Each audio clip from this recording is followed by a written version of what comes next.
that our wealth and our resources are combined and our strength is one.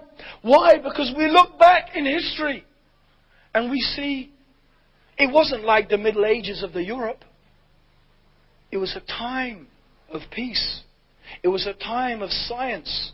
It was a time of enlightenment. It was a time of civilization. It was a time of knowledge. When the Europeans in their Middle Ages, when they used to think that if someone took a bath once a year, they used to think that person was strange. Queen Elizabeth I of England used to bathe once a year and they thought she was strange. Not because she bathed too little, because it was too much. Yes. These people, that's how they used to live. When their clothes were bits of leather, animal skin, they used to stink and stench and they would wait till it fell off them before they got more. Then, if you look to the Muslim world, there was lighting in the streets of Cordoba. On every corner there was a library and a public bath. When people wanted to travel to knowledge, they traveled to Egypt, they traveled to Baghdad, they traveled to Cordoba, they traveled to Sicily, Muslim lands.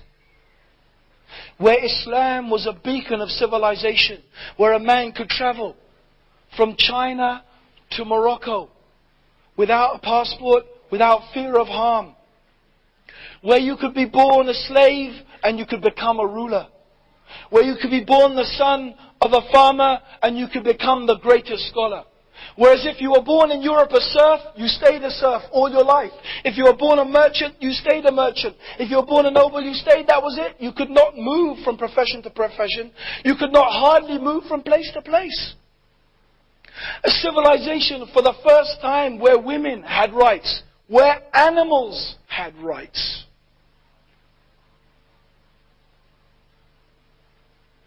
So when we Muslims, we look back to our history, we say to ourselves, or we should say to ourselves, look, when we followed our religion, when we implemented the Sharia, when we implemented Islam, and it was the same Sharia then, they say, oh, the Taliban, oh, the such and such, they're implementing the Sharia.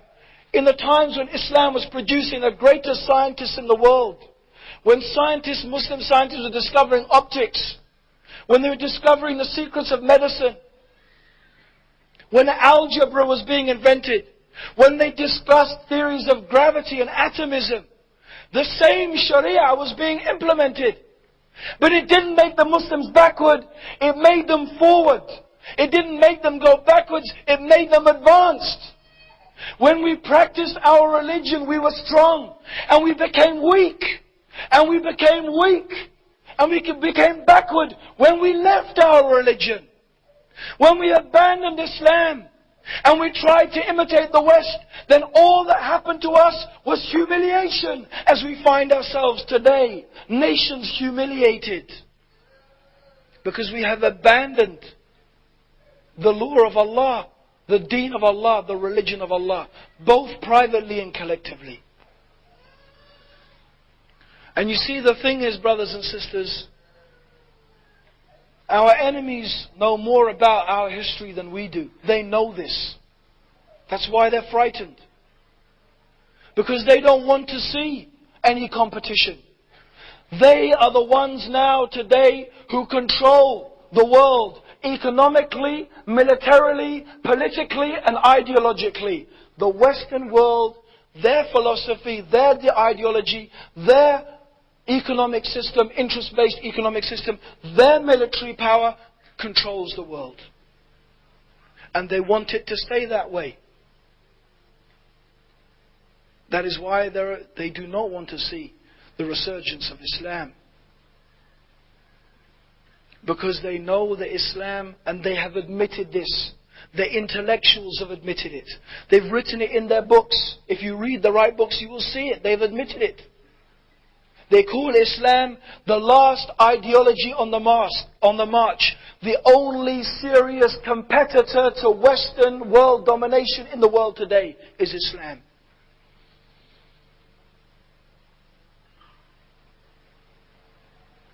This is the reality, brothers and sisters. Is it really then that Islam is misunderstood? Or is it in fact that Islam is misrepresented? Is it that Islam is not understood? Or is it that an evil picture of Islam is painted on purpose? I can't think of a better example except to talk about the Taliban and what happened in Afghanistan. What really is going on? And I think it is so important for us as Muslims to understand, and for those people who are non-Muslims to understand also. You see, why is it that the Taliban refused to hand over Osama bin Laden to the Americans? Why? Why? Because the Taliban were a group of people who tried. Of course they had mistakes, as all people had mistakes. And because many of them were very young. They were very young. After the first war in Afghanistan against the Russians, many of the refugees were in Pakistan.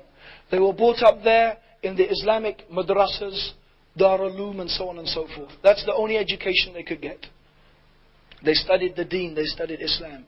They were Talib students. When they came back to their country, Afghanistan, when the war ended, what did they find? Corruption. What did they find? Corruption.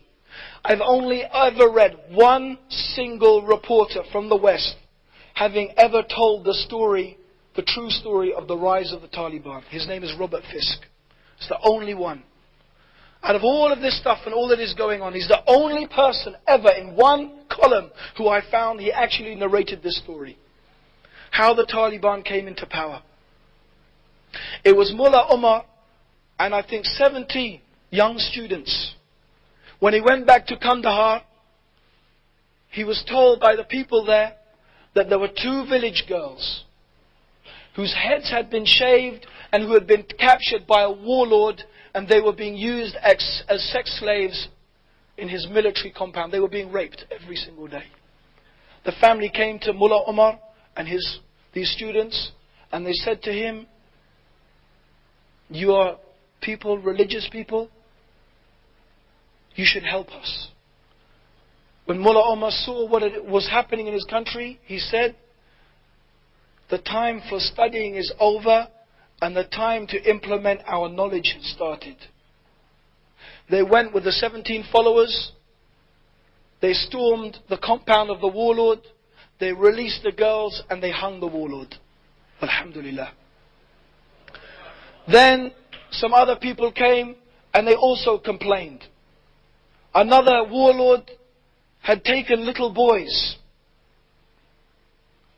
and they were using them for similar purposes. Again, now, Mullah Omar with his Taliban, with a small number of followers, they went. And from this, the movement spread. Before the Taliban were in power, it is well known as again now today. The Northern Alliance were there before, and now they are then again. It's the same story. You could not travel anywhere in Afghanistan, anywhere, except that you would have to go through the checkpoint of one of the warlords. It was like that then before the Taliban, it's like that now. If you go through the checkpoint, you had to pay. If you couldn't pay, then the guards would demand sex from the women. If there were no women, from the small boys. In fact, it is stated, and I was told, that this was so common that the guards on these checkpoints did not bother wearing clothes. They had one big blanket and they would sit under the blanket naked, ready for the next favor to be taken, the next payment.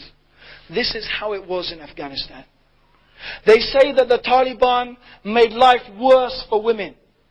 But if you examine in reality the condition of women before the Taliban and the women after the Taliban, you'll find it's not the case at all. Women were terrified. They were forced into marriage. Women were sold in many places as slaves. When there were two tribes fighting each other, they used to exchange women along with the sheep and the donkeys. Here have some 5 sheep, 10 donkeys, and here's 2 women. Yes. That's how it used to be. And I'm sure you will find that's how, apart from what they say in Kabul, women can be educated, that's what you'll find is happening again. Because that is the tradition and their culture. The Taliban banned all of that. You know when they said, and they're still saying it today, the Taliban prevented women from being educated. It's a lie. In fact, the Taliban closed all of the schools. They closed all the schools. And they only did that in certain cities, like Kabul, for example, where there was many problems and there were many soldiers. Because of the security and the lack of security, they closed the schools. In the countryside, women were being educated, as well as the men. But the media only told half the story. As we know, and everyone knows now, they brought opium production down to 0. The Taliban spread law and order. Of course, there were some miscarriages of justice. Of course, there were some things that were not all right. At the end of the day, you look at them, they were young men. Many of them never saw a mother or a sister or a father. All they had was their school. They didn't know the tenderness of a mother. They didn't know the compassion of the mother. So they never learned respect for other human beings in some ways. They knew some of the laws of the Sharia, but they were very harsh. And then that's the way of youth. They were harsh in some of the things they did. There's no doubt about that. But they were doing their best. And they established law and order in Afghanistan.